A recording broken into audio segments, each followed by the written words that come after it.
Bom dia, meu irmão, minha irmã. Vamos estudar a lição? Lição número 13. Hoje é terça-feira, 23 de setembro. O tabernáculo é construído.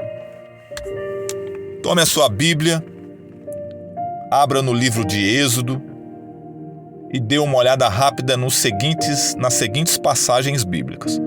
Capítulo 36 do livro de Êxodo, você vai ler do verso 8 ao verso 38.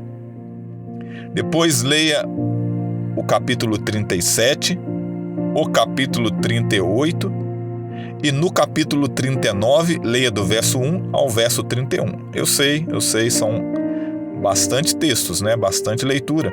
Separe um tempo de qualidade para realizar essas leituras, é importante.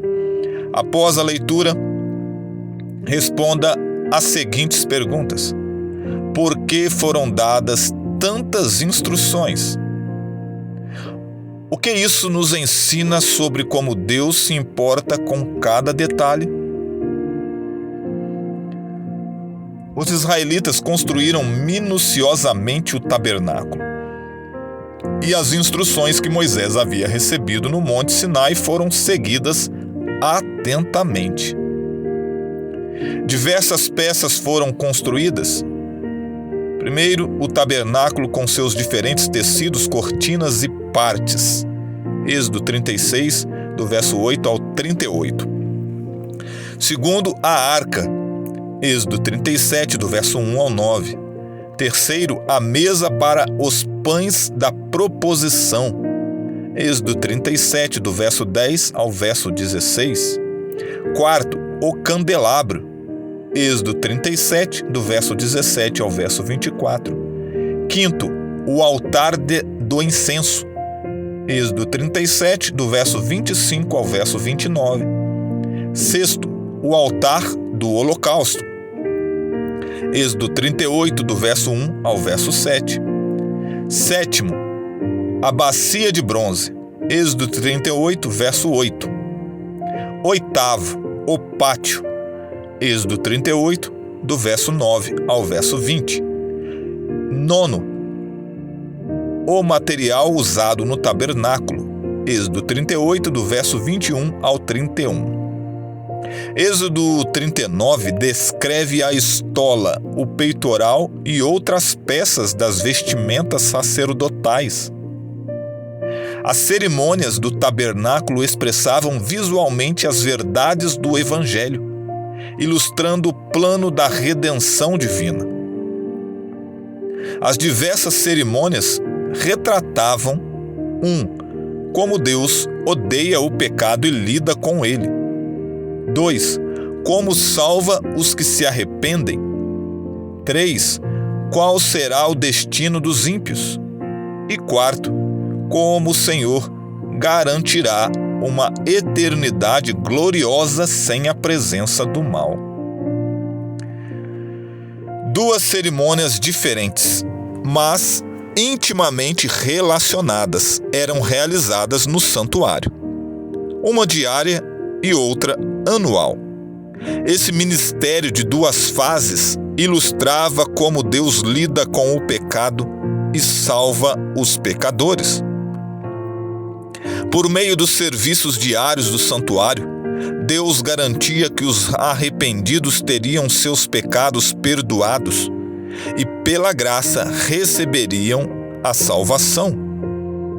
Para receber a salvação, um sacrifício tinha que ser feito, apontado para a morte do Messias, cujo sangue nos purifica de todo pecado. 1 João capítulo 1, verso 7.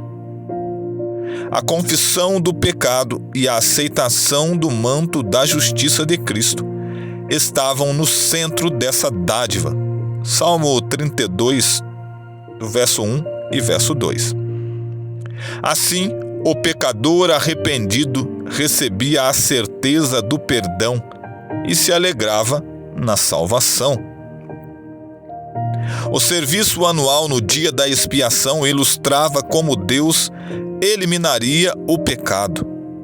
resolvendo esse problema e garantindo uma eternidade livre do mal. Levíticos capítulo 16 e João capítulo 1, verso 29. Esse ministério de duas fases se cumpre no ministério de Cristo em duas etapas no santuário celestial, onde ele efetua a obra de Deus em nosso favor, Hebreus capítulo 7, verso 25, e trará a solução final para o problema do mal, Daniel capítulo 7, versos 13, 14, 22 e 27, capítulo 8, versos 13 e 14, e Apocalipse capítulo 21, verso 4.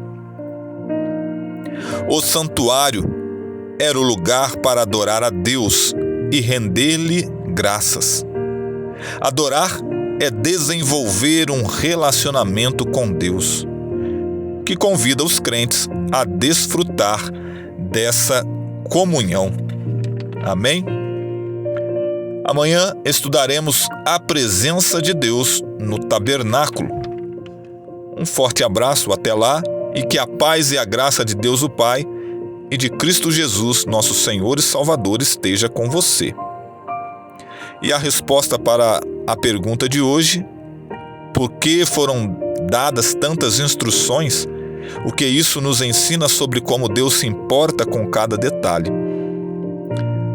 Porque Deus se importa com a salvação e o estado espiritual de seu povo. Por isso, Ele nos deu tantas instruções.